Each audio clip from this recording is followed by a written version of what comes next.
afforded due process, because then if he were, you would have seen the withholding order that did not permit him to be deported to El Salvador. Now, you allege, and I guess the Attorney General alleges, that he's a member of MS-13.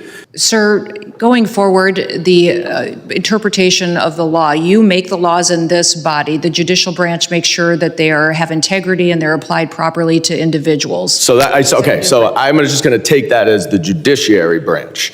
Now, in a heated congressional hearing, Representative Gleman confronted the Secretary of Homeland Security over the deportation of Mr. Abrego Garcia, a man accused of being an MS-13 gang member. Gleman pressed the Secretary on a basic constitutional question: who has the authority to interpret the law, the executive or the judiciary? He reminded her that the Supreme Court unanimously ruled 9-0 that Garcia was denied due process and that the government must take steps to correct that. I now recognize Mr. Goldman for 5 minutes questioning. thank you, Mr. Chairman. I would like to go back to Mr. Kilmar Abrego Garcia's case, Madam Secretary. But my first question for you is a pretty simple one. It's basic civics. Which branch of government does the Constitution give the authority to interpret what the law is, the judiciary or the executive branch?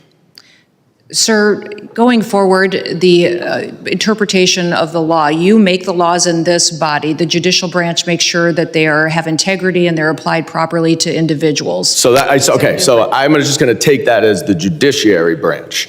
Now, let's focus for a second on what the judiciary branch has said about this case. We know the Supreme Court has said 9-0 that notwithstanding your statements under oath here today that Mr. Kilmar Abrego Garcia was afforded due process, he was in fact not afforded due process, because then if he were, you would have seen the withholding order that did not permit him to be deported to El Salvador. Now, you allege, and I guess the Attorney General alleges, that he's a member of MS-13. That may very well be the case. And if he is, now that is a foreign terrorist organization, certainly the immigration laws would allow him and in fact require him to be deported. I certainly would support that. But the problem that we have here is what you allege, what Ms. Green alleges, what the Attorney General alleges is not the judiciary. You don't get to decide whether or not he is an MS-13 member.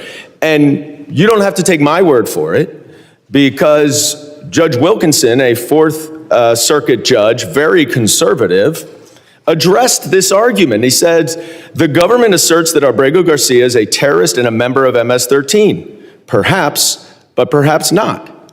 Regardless, he is still entitled to due process. If the government is confident in its position, it should be assured that position will prevail in proceedings to terminate the withholding of removal order. Will you commit right now to give Mr. Abrego Garcia that process where you can prove your allegation that he is a member of MS-13? Congressman, that judge that you just quoted did not say he was not a member of MS-13. Who did say that he was a member of MS-13 was law enforcement officers that encountered this individual. Yeah, he knows that. This is a Fourth Circuit judge. He knows all of what the evidence is, and he's saying if that evidence. So you're not going to commit to follow this order. You won't commit to follow this court order. By the way, he identified Madam Secretary, himself. I reclaim my time. Stop filibustering.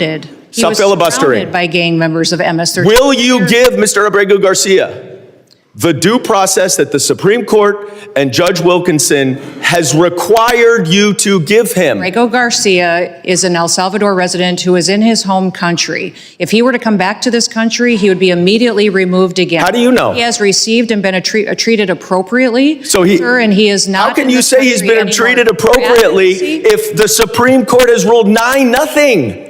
9-0 that he hasn't been treated appropriately? Why is your opinion better and have more authority than the Supreme Court? Investigators, 2 judges, an immigration court that all said he was MS-13 and was removed from this country. But you understand, that is you saying that. That is you saying that. That is them saying that. This No, is no, no, no. investigators and law That is enforcement you officers making that and the case they determination. built against him. If you don't The trust our law court enforcement has officers considered all that. and The judge has investigators, considered all that, then Madam who do you Secretary. trust if you And don't if you would be trust quiet, judges? because I'm reclaiming my time, you are not following this court order. But let's focus on the court order, because this opinion also says that to facilitate, which the Supreme Court is requiring, is an active verb. It requires that steps be taken.